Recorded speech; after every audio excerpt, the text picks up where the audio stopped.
Hey guys, welcome back. It's Lucky here, and today we're gonna go over hidden features Starfield never tells you about, and maybe some they were hoping you wouldn't find. Plus, we'll show you how to get the best cutter in the game. The first one is going to have to do with being over encumbered, something that many of us are as we're picking up everything that we lay our eyes on. An easy way to deal with this is to slot the personal atmosphere ability, and by slotting that, you can use that. And what this is going to do is it's going to give you an unlimited amount of oxygen for you to use until you get up into the thousands of mass on your character. So we're going to go ahead and drain our O2 down. Now it's pumping the CO2 in, and we're going to use the ability. Boom. It's going to knock all the CO2 out, fill up our gauge, and it's going to make it so that we can sprint for free or run for free, no matter how encumbered we are. However, this does have its limits. Depending on what planet you are, you might be able to hold 3,000 or 4,000 mass before the over encumbered state eats through this power. So if you're tired of running back to your ship slowly because you're out of oxygen, just go ahead and slot that ability. Use it constantly, and you have nearly 100% uptime on your oxygen, no matter how much crap you're carrying with you. Oh. I can't explain how many times I've accidentally thrown a grenade into a crowd of people while recording these videos. All right, back to the last save. Every time. And that is why we save often. All right, the next one has to do with the fact that there are two different types of jetpack boosts in Starfield. You've got your normal one, which has you traveling about this fast. Then you've got your fast one that has you traveling about this fast. It's quite a bit faster. So if you're moving in a direction and you want to move fast, then your secondary boost is going to be the one you want to use, as it's going to give you quite a bit more speed and quite a bit more directional control. In order to have access to that, all you're going to do is go to your settings, go to your bindings, and then for your jump, you're going to set an alt key. I've selected left alt here, and when I use this, I move quite a bit faster while using my jetpack. The fact that it only works on your secondary key and that I don't see a way to do it on console makes me think it's probably maybe an unintended bug or maybe an unintended feature. We'll see if they fix that one. All right, this next feature is kind of obvious, but at the same time, it's kind of not, because a lot of games don't have this feature. So what you can do is if you're running around this planet and you wish it was nighttime, or maybe it's dark out and you can't really see what you're doing and you wish it was daytime, there's a really easy fix to that. You just open up the menu, fly yourself to the other side of the planet. You can see how this side is lit up. It's facing the sun. This side is dark. Just travel to the dark side of the planet. You could land over here, do things you wanted to do in the dark, or vice versa. If you were over here and you wanted it to be daylight out, you could swing on to this side of the planet and just travel to any lit side of the planet. Before we continue, if you're looking for something different to play, check out Honkai Impact Third, the sponsor of today's video. Honkai Impact Third is a next-gen 3D cross-platform action game that can be played on PC, Steam, Epic, iOS, and Android. There are many ways to play, ranging from mini-games to full-scale expansions with open-world exploration, or team up with other players to solve puzzles and defeat bosses. If you enjoy a great story, the Honkai stories are told through amazing gameplay, cinematics, and voice acting. With version 6.9, captains will be led by Fuha to embark on an adventure in a new city called Phosphorus. Captains can use 3 battlesuit modes, dealing different types of damage: Night Squire, Hawk of the Fog, and Phoenix. The battlesuit of each damage type possesses a distinctive exploration skill that helps captains swiftly uncover pivotal clues in the main story. On top of that, a new character is being added to the game as well: Siren, a magical girl who comes with an S-rank battlesuit. It's a mech type fire damage dealer wielding chakram. While in battle, she can even transform the chakram into scissors that she attacks with. But that's not all. The summer event also continues in 6.9, where you'll discover the story of Teresa and the event story after the blood moon fades. And there's also a crossover event between Honkai Impact Third and the animated movie Promare. In this event, captains can complete event missions to earn Promare kindlings, which can be used to win Collab Stigma Promare, Flame B, and more. So jump into Honkai Impact Third to unlock your new outfits like Hercher of Flame Scion's collab outfit, Born of Flames, or AI Chrono Navi's collab outfit, Burning Rescue Soul. Part 2 of Honkai Impact Third will start on Mars. Players will be able to embark on a new adventure as an original resident of Mars and embrace the exotic natural views and civilization. Along with the new story, it also introduces a new combat design based on Astral Ring. So be sure to check out Part 2, which will be available on September 22nd, 2023 on the Honkai Impact Third official YouTube channel. Use my link in the description down below to download Honkai Impact Third now, and use the redeem code PROMARE to get tons of new rewards. New players will even get more bonus rewards for trying the game out. It's free and it's fun, so give it a try. Thanks for listening. Now let's get back to the video. And while we have the star system open, this next hidden feature is a real good one. And it was real easy to miss. I made it a long time before I noticed this. While you're looking at these stars, there's tons and tons of stars, and you can often find yourself wondering, have you been somewhere before? Have I been to this planet? Have I been to this planet? Have I been to this one, right? It's easy to lose track of where you have and haven't been, and there's a real easy solution for that. So the systems that are glowing are the systems that you've been to, and the systems that are not glowing, like this one here, are the ones that you have not been to. So there's that little distinction right there. And then the systems that are red means that you can't get there without doing some other jumps first, because you haven't been to a system that you need to have traveled to in order to get there. It doesn't mean you can't go there. It just means in order to get there, there's an unexplored route that you have to explore first, which in my case is I need to go swing by Nicola, and then I can travel here to Linnaeus. All right, this next one has to do with stolen items and how to launder them. You just simply talk to a trade authority person, ask what they have for sale, and then sell them your stolen items. So if I go ahead and sell this 11mm caseless here, sell all. And then we go to buy back right here. We can see that we have our 11mm caseless, and we can buy it all back for the same price that we sold it to them for. And now when we look in our inventory at our ammo, there it is. We have our ammo, none of it's stolen. So it wouldn't get taken from us if we got caught for a crime. If you have a stolen gun, you can do the same thing, or you can go ahead and modify it at a bench, and that will also launder the item for you. The next feature that the game doesn't tell you is that increasing the difficulty of the game also increases the quality of the loot that the enemies are going to have. You're going to find more rare, more epic, and more legendary items if you play this on hard or even very hard. And so you might want to play around with this, because the game's definitely not much harder when you play on the harder difficulties. So if you're romping through the game, you're feeling real powerful, you're not feeling like you're being challenged very much, it's probably definitely worth it to knock it up a difficulty level or two and get the higher quality loot for your time invested. Now, this can be cheesed by changing the difficulty to very hard, then going through a load screen. And now every enemy that you kill in this instance is going to have the improved quality loot, even if you were to go ahead and change the difficulty back down to normal or below and kill the enemies here. As long as you don't go through another load screen, they're still going to have that very difficult loot. So the loot in the instance is going to be based on the difficulty you had the game set to when you entered the instance. And if you change the difficulty while you're in the instance, that's not going to change the loot on you. It's a little bit cheesy, but I'm not your mom, so do what you want. After all, the whole point of playing this game is to have fun. Before we continue the video, if you're enjoying the content, be sure to like and subscribe for more Starfield content. I've got a ton more of this coming your guys' way. Thanks. Okay, the next thing you may not know is one of the fastest ways to level in the game is actually just killing the fauna. Just go to a planet with a high density of fauna or local wildlife for you to kill and let loose on them. The higher the level they are, the better it is going to be for your XP. Now, for probably the fastest experience in the game that we've seen so far is to go to Nicola and then go to Nicola 1. And the good thing about Nicola 1 is that it's got sources of aluminum and iron. So if you have aluminum and iron, that means that you can make adaptive frames. So you set up an outpost, you have that outpost extract both aluminum and iron, and then you create a crafting bench and you craft unlimited adaptive frames. Anytime you've used up all your materials, you set up a bed and you go to sleep. Wake up and you'll have a ton more iron and aluminum to turn into more adaptive frames. Every time you craft an adaptive frame, you get experience. So you can crank out some absolutely disgusting XP doing this. Probably the fastest in the game. You can get levels in minutes, if not seconds, once you've set this up. It's one of those things they might patch out or they might leave. I'm not sure what they're going to do with that. It reminds me a lot of crafting daggers back in the Skyrim days.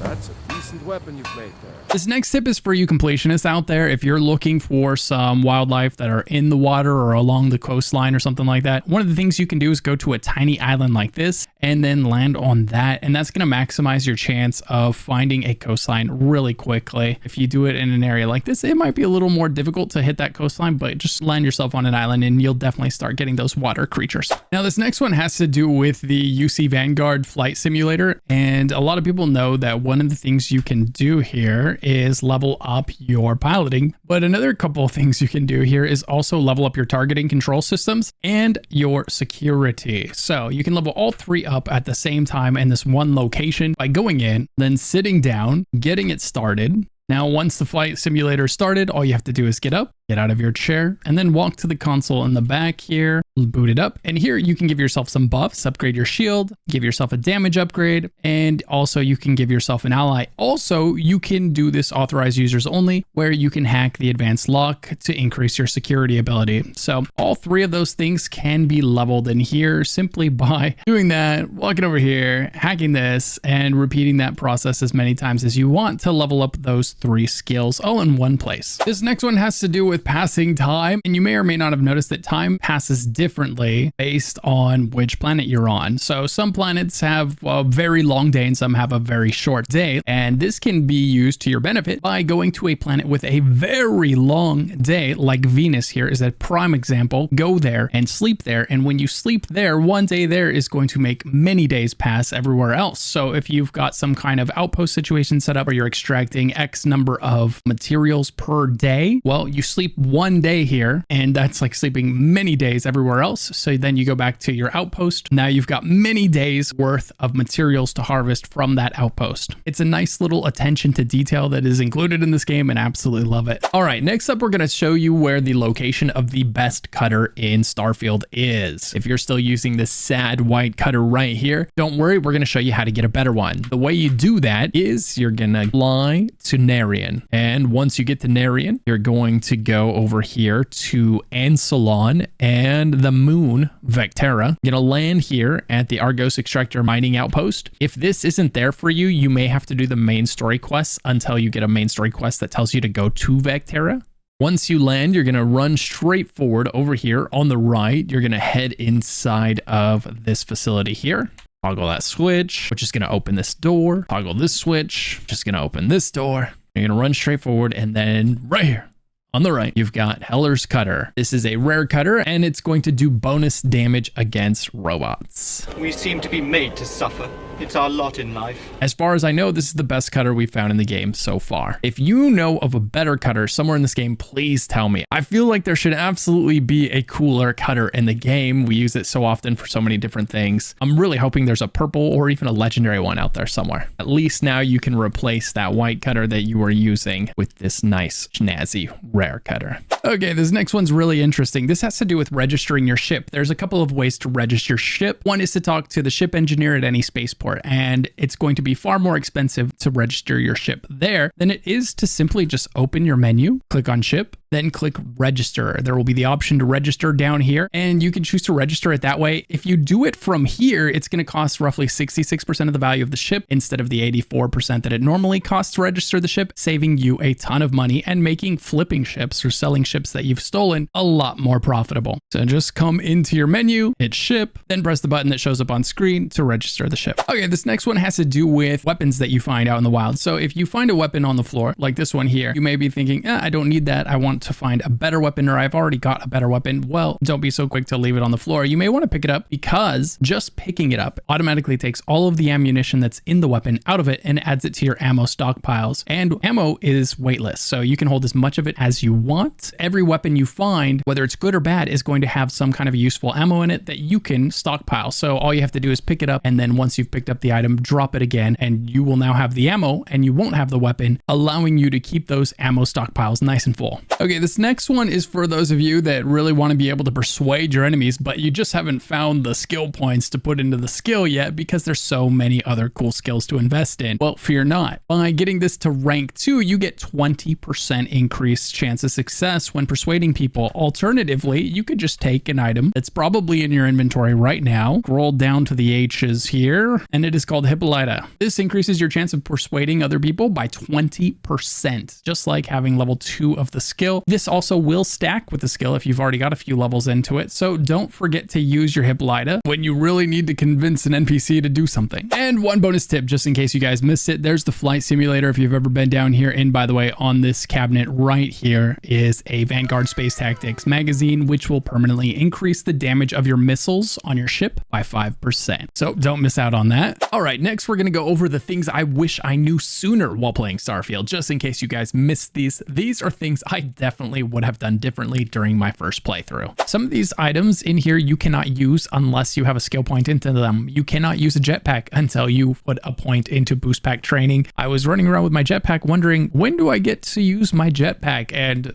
eventually figured out I have to put a point in here or else it's just basically dead weight on my back. So make sure you put a point into boost pack training early, and similarly, make sure to put points into security if you're going to want to unlock anything beyond a novice lockpick. You can lockpick novice difficulty lockpicks or locks rather, and anything beyond that you need to level up your ranks of your security to be able to do. Same with piloting. If you want to fly some really cool ships, I didn't know this, I didn't upgrade it earlier, and the biggest problem with not leveling up your piloting and your security early is because they each have, you'll notice here, it says in order to level it up, you have challenge. You have to destroy 15 ships. So in order to level this up, not only do I need skill points, I also need to complete these challenges where I kill X number of ships. And I had killed a ton of ships before I started leveling this, and it's not retroactive. So I have to do it again. Same thing with the security. I had opened a ton of locks before I started putting points in here, so they weren't counting towards my next challenge. And I had definitely wished I put those points in there. So that's something I recommend. Start leveling your piloting right from the beginning if you want to fly cool spaceships, because you're very limited on what you can fly if you don't have a high level of flying. You can see here you need to be 3 to do class B ships, and you need to be 4 to do class C ships. And those class C ships are mighty fine. It feels really bad when you find one of these out in the wild and you can't take it home with you because your pilot isn't leveled up.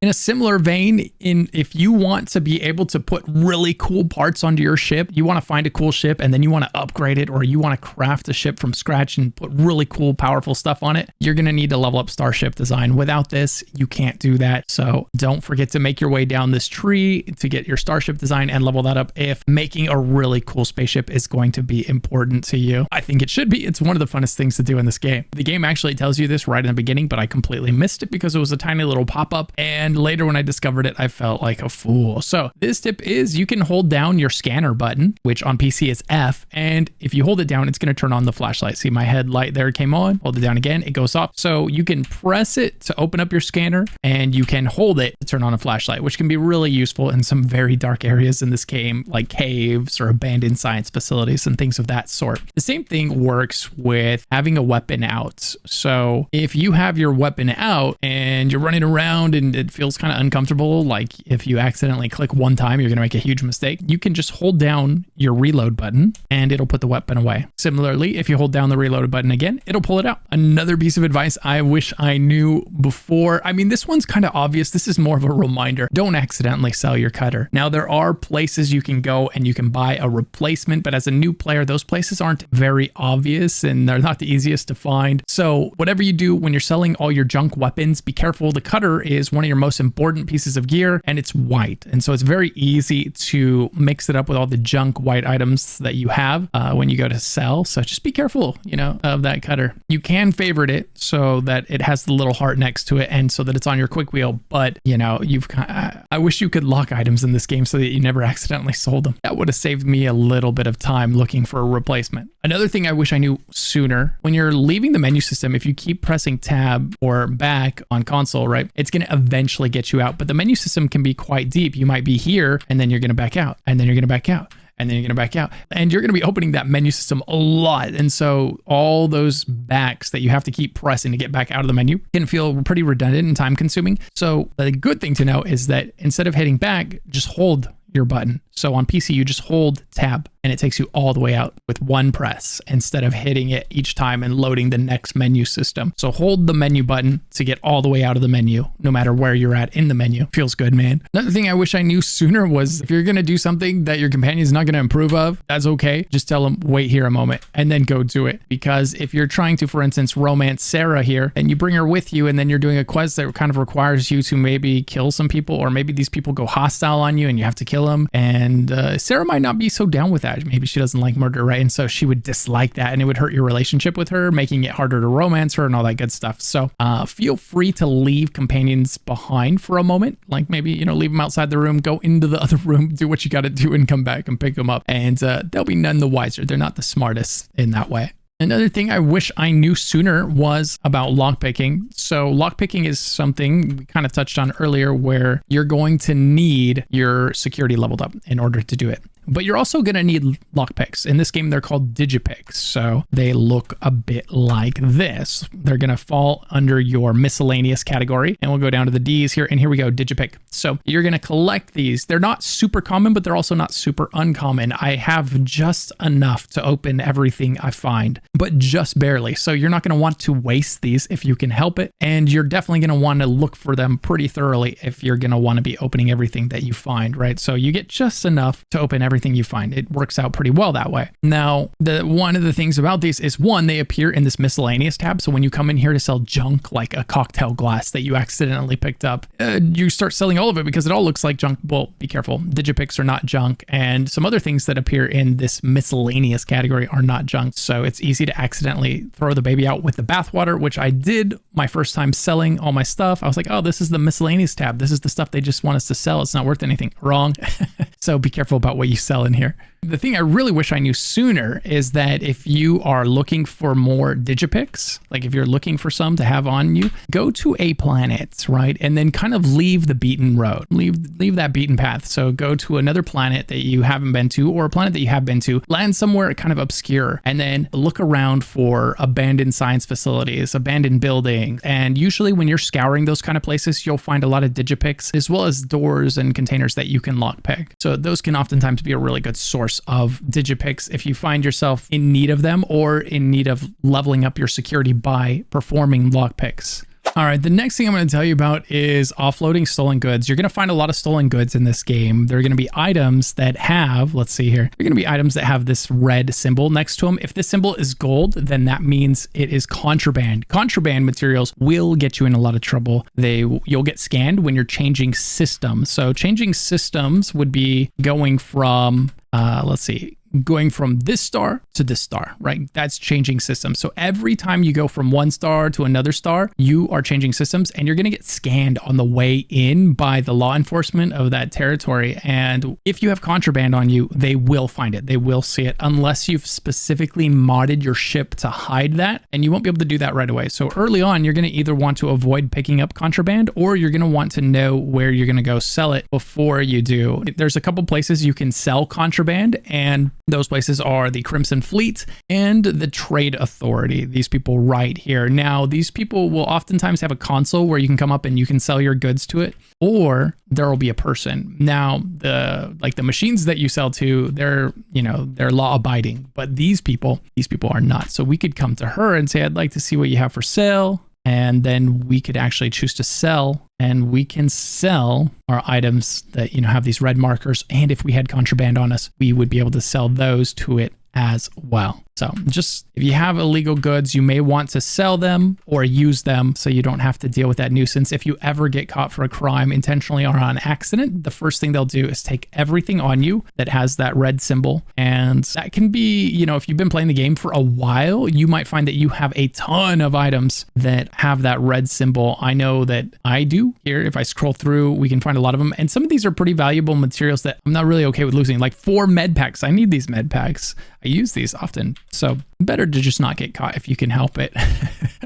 But if you do, it's just one reason to save often in case you end up in a pickle like that, where all of a sudden you find that the guard just took like 80 items from you because you had accrued quite a bit of stolen goods or items that were technically stolen. As far as where the Trade Authority is, you just run away from your spaceship in Jemison. So you're just going to run and then you're going to hang a left, follow the wall until you get to this elevator here. And you're going to take this elevator down to the well. And once you get down here, you'll run this route. I'm going to show you because this was super confusing for me to find after I had found it the first time. So you're going to run through here, then hang a right, then go up the double set of stairs here, go through the door. And here you have your Trade Authority where you can sell all your illegal goods. Okay.